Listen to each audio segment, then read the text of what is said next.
Diqqat qiling, aholiga tezkor xabar. O'zgidromet markazi 6-dan 9-iyun kunlariga ob-havo ma'lumotlarini e'lon qildi. Unga ko'ra, havo o'zgaruvchan bo'ladi, yog'ingarchilik kutilmaydi. Faqat Qoraqalpog'iston Respublikasida 7 va 8-iyunda qisqa muddatli yomg'ir yog'adi, momaqaldiroq bo'ladi.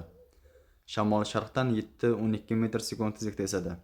6-dan 8-iyungacha 15-20 metr sekund tezlikkacha kuchayadi. Chang to'zonlar bilan kuzatiladi. Harorat kechasi 6-7-iyunda 13-18 darajalik, 8-9-iyunda 17-22 darajalik, kunduzi 30-35 darajalik bo'ladi. Faqat 8-iyunda 28-33 darajalik bo'ladi.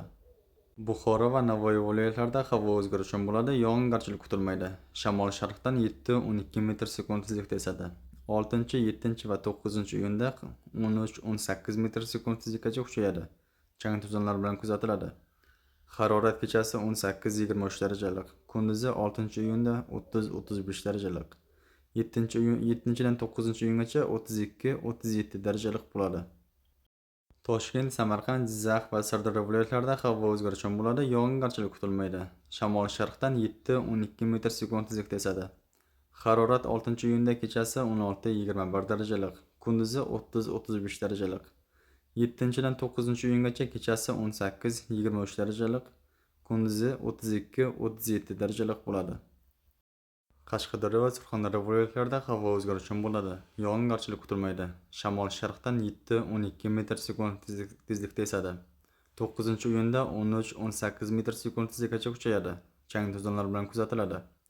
Harorat kechasi 18-23 darajalik, kunduzi 6-7-iyunda 33-38 darajalik, 8-9-iyunda 35-40 darajalik bo'ladi. Farg'ona vodiysi viloyatlarida, ya'ni Andijon, Namangan hamda Farg'ona viloyatlarida havo o'zgaruvchan bo'ladi. 6-iyunda qisqa muddatli yomg'ir yog'adi, momaqaldiroq bo'ladi. 7-dan 9-iyungacha yog'ingarchilik kutilmaydi. Shamol sharqdan 5-10 metr sekund tezlikda esadi. Harorat kechasi 6-7-iyunda 16-21 darajalik, 8-9-iyunda 18-23 darajalik, kunduzi 6-iyunda 30-35 darajalik, 7-dan 9-iyungacha 32-37 darajalik bo'ladi. Respublikamizning tog'olli va tog'li hududlarida havo o'zgaruvchan bo'ladi. 6-iyunda vaqti bilan yomg'ir yog'adi, momaqaldiroq bo'ladi. 7-dan 9-iyungacha yog'ingarchilik kutilmaydi. Shamol sharqdan 7-12 metr sekund tezlikda esadi. Momaqaldiroq vaqtida 13-18 metr sekund tezlikkacha kuchayadi. Harorat kechasi 6-7-iyunda 10-15 darajalik, 8-9-iyunda 12-17 darajalik, kunduzi 6-iyunda 18-23 darajalik bo'ladi. 7-dan 9-iyungacha 23-28 darajalik bo'ladi. O'zingizni asrang, xayr, salomat bo'ling.